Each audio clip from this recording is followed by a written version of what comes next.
रहीम यार खान कच्चे के इलाके में जख्मी होने वाले पुलिस एहलकारों की आईजी की शेख ज़ियाद अस्पताल में आदत के बाद आईजी पंजाब डॉक्टर उस्मान अनवर की एडिशनल आईजी और दीगर अफसरान के हमरा मीडिया से गुफ्तगू भी हुई। बिस्मिल्लाहिर्रहमानिर्रहीम।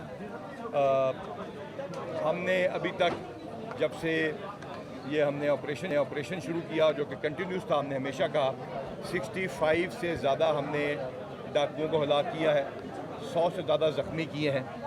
कल का वाक़या डेफिनेटली एक मैसिव लॉस है पुलिस का, लेकिन इमीडिएटली जो पुलिस ने वहाँ पे रिएक्ट किया है और उसके बाद रिटेलिएट किया है, उसमें एक डाकू भी हलाक हुआ है, 5 ज़ख्मी भी हुए हैं, उनके वेयर अबाउट भी हमने मालूम किए हैं। चीफ मिनिस्टर साहबा ने इमीडिएटली हुक्म दिया, हमने रात को ही मूव किया इमीडिएटली। होम सेक्रेटरी साहब, CTD, स्पेशल ब्रांच, हम सारे अपने अपने कामों पे आए। आज हमने फॉरवर्ड मूवमेंट भी देखी है वहाँ पे सारी। सिंध पुलिस भी हमारे साथ आई हुई है इस टाइम पे। IG सिंध को भी इंस्ट्रक्शन थी, उनके DAG साहब भी आए हुए हैं। तो we are going to react to this. एक मैसिव लॉस है, लेकिन हमारे जवानों से आप पूछ लीजिए, उनके हौसले उसी तरह बुलंद हैं। ये फोर्स अपने शोधा का उसी तरह ख्याल करती रहेगी और इस इलाके को हम इसी वजह से आगे हैं ताकि लोगों तक ये डैमेज ना आए।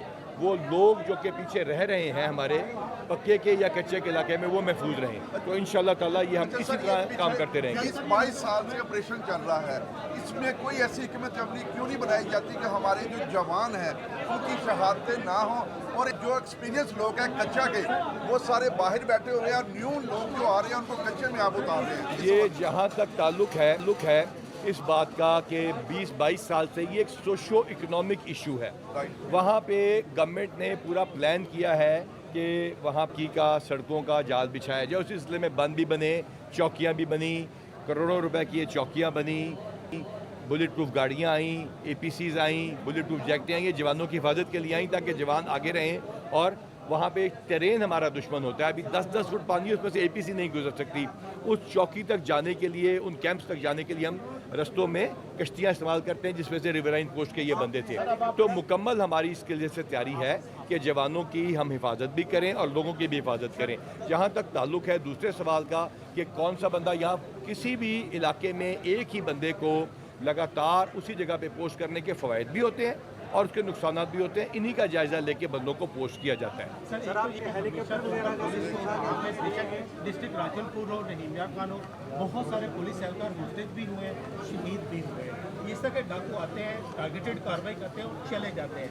तो क्या समझते हैं कि जो पुलिस स्ट्रेटजी अपनाई जा रही है, तो स्ट्रेटजी में पुलिस को नाकामी का सामना करना पड़ रहा है? और इसके अलावा सर एक सवाल पहले इसका जवाब दे दें। हम लोगों ने ये चौकियाँ, ये फ्रंट कैंप, ये बेस कैंप्स लगाए ही इस वजह से ताकि इनकी मूवमेंट रिस्ट्रिक्ट हो, कोई नो गो एरिया ना रहे। ये भी एक केस ऑफ एम्बुश है। इसके अंदर चूँकि मौसम के टेरेन में वजह से ऐसी बारिशों के पानी की वजह से गाड़ियाँ फंसी और उन गाड़ियाँ फंसने की वजह से ये डिले हुआ, लिहाजा उनको उसका एडवांटेज मिला क्योंकि 2-2.5 किलोमीटर के फासले पे वो हैं। लेटेस्ट थर्मल इमेजिंग इक्विपमेंट भी हासिल किया गया है इसी काम के लिए ताकि उनकी एडवांस मूवमेंट का पता चले। CTD, स्पेशल ब्रांच और IB से एडवांस इंफॉर्मेशन भी आती है।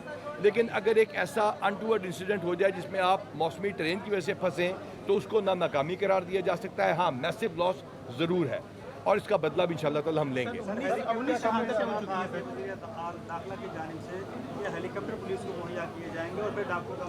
नहीं, ऐसी बात नहीं होती। ये हेलीकॉप्टर की जो फोर्स होती है, जो हेलीकॉप्टर या जो जहाज़ होते हैं, ये पैरामिलिट्री और मिलिट्री फोर्सेस के पास होते हैं और जब उनकी ज़रूरत पड़ती है तो वो अवेलेबल भी हो जाते हैं। रहीम यार खान कच्चे के इलाके में जख्मी होने वाले पुलिस एहलकारों की आईजी की शेख ज़ियाद अस्पताल में आदत के बाद आईजी पंजाब डॉक्टर उस्मान अनवर की एडिशनल आईजी और दीगर अफसरान के हमरा मीडिया से गुफ्तगू भी हुई।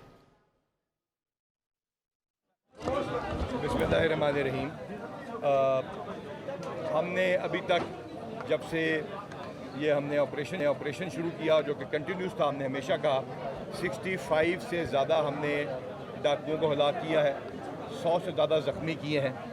कल का वाक़या डेफिनेटली एक मैसिव लॉस है पुलिस का, लेकिन इमीडिएटली जो पुलिस ने वहाँ पे रिएक्ट किया है और उसके बाद रिटेलिएट किया है, उसमें एक डाकू भी हलाक हुआ है, 5 ज़ख्मी भी हुए हैं, उनके वेयर अबाउट भी हमने मालूम किए हैं।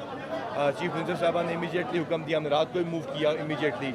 होम सेक्रेटरी साहब, CTD, स्पेशल ब्रांच, हम सारे अपने अपने कामों पे आए। आज हमने फॉरवर्ड मूवमेंट भी देखी है वहाँ पे सारी। सिंध पुलिस भी हमारे साथ आई हुई है इस टाइम पे। IG सिंध को भी इंस्ट्रक्शन थी, उनके DAG साहब भी आए हुए हैं। So we are going to react to this. एक मैसिव लॉस है, लेकिन हमारे जवानों से आप पूछ लीजिए, उनके हौसले उसी तरह बुलंद हैं। ये फोर्स अपने शोधा का उसी तरह ख्याल करती रहेगी और इस इलाके को हम इसी वजह से आगे हैं ताकि लोगों तक ये डैमेज ना आए। वो लोग जो कि पीछे रह रहे हैं हमारे पक्के के या कच्चे के इलाके में, वो महफूज रहें। तो इंशाल्लाह ताला ये हम इसी तरह काम करते रहेंगे। 22 साल से ऑपरेशन चल रहा है, इसमें कोई ऐसी हिकमत अमली क्यों नहीं बनाई जाती कि हमारे जो जवान हैं उनकी शहादतें ना हो और जो एक्सपीरियंस लोग हैं कच्चा के, वो सारे बाहर बैठे हुए हैं और न्यू लोग जो आ रहे हैं उनको कच्चे में आप उतार रहे हैं। ये जहाँ तक ताल्लुक है इस बात का कि 20-22 साल से ये एक सोशो इकोनॉमिक इशू है। वहाँ पे गवर्नमेंट ने पूरा प्लान किया है कि वहाँ का सड़कों का जाल बिछाया जाए। उस सिलसिले में बंद भी बने, चौकियाँ भी बनी, करोड़ों रुपए की ये चौकियाँ बनी, बुलेट प्रूफ गाड़ियाँ आईं, APCs आईं, बुलेट प्रूफ जैकेटें आई, ये जवानों की हिफाजत के लिए आई ताकि जवान आगे रहें। और वहाँ पे टेरेन हमारा दुश्मन होता है, अभी 10-10 फुट पानी है, उसमें से APC नहीं गुजर सकती।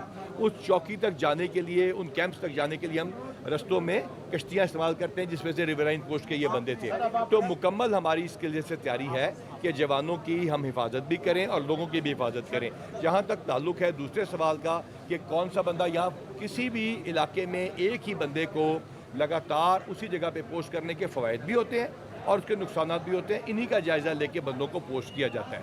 सर आप ये हेलीकॉप्टर वगैरह डिस्ट्रिक्ट राजनपुर और रहीमिया खान और बहुत सारे पुलिस एहलकार मुस्तैद भी हुए हैं, शहीद भी हुए हैं। इस तरह के डाकू आते हैं, टारगेटेड कार्रवाई करते हैं और चले जाते हैं। तो क्या समझते हैं कि जो पुलिस स्ट्रेटजी अपनाई जा रही है, तो स्ट्रेटजी में पुलिस को नाकामी का सामना करना पड़ रहा है? और इसके अलावा सर एक सवाल पहले इसका जवाब दे दें। हम लोगों ने ये चौकियाँ, ये फ्रंट कैंप, ये बेस कैंप्स लगाए ही इस वजह से ताकि इनकी मूवमेंट रिस्ट्रिक्ट हो, कोई नो गो एरिया ना रहे। ये भी एक केस ऑफ एम्बुश है।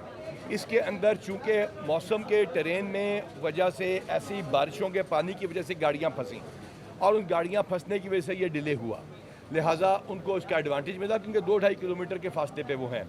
लेटेस्ट थर्मल इमेजिंग इक्विपमेंट भी हासिल किया गया है इसी काम के लिए ताकि उनकी एडवांस मूवमेंट का पता चले। CTD स्पेशल ब्रांच और IB से एडवांस इंफॉर्मेशन भी आती है। लेकिन अगर एक ऐसा अनटूवर्ड इंसिडेंट हो जाए जिसमें आप मौसमी ट्रेन की वजह से फंसें तो उसको ना नाकामी करार दिया जा सकता है। हाँ, मैसिव लॉस ज़रूर है और इसका बदला भी इंशाल्लाह ताला हम लेंगे। दाखिला की जानिब से ये हेलीकॉप्टर पुलिस को मुहैया किए जाएंगे और फिर डाकुओं का मुकाबला किया नहीं, ऐसी बात नहीं होती। ये हेलीकॉप्टर की जो फोर्स होती है, जो हेलीकॉप्टर या जो जहाज़ होते हैं, ये पैरामिलिट्री और मिलिट्री फोर्सेस के पास होते हैं और जब उनकी ज़रूरत पड़ती है तो वो अवेलेबल भी हो जाते हैं।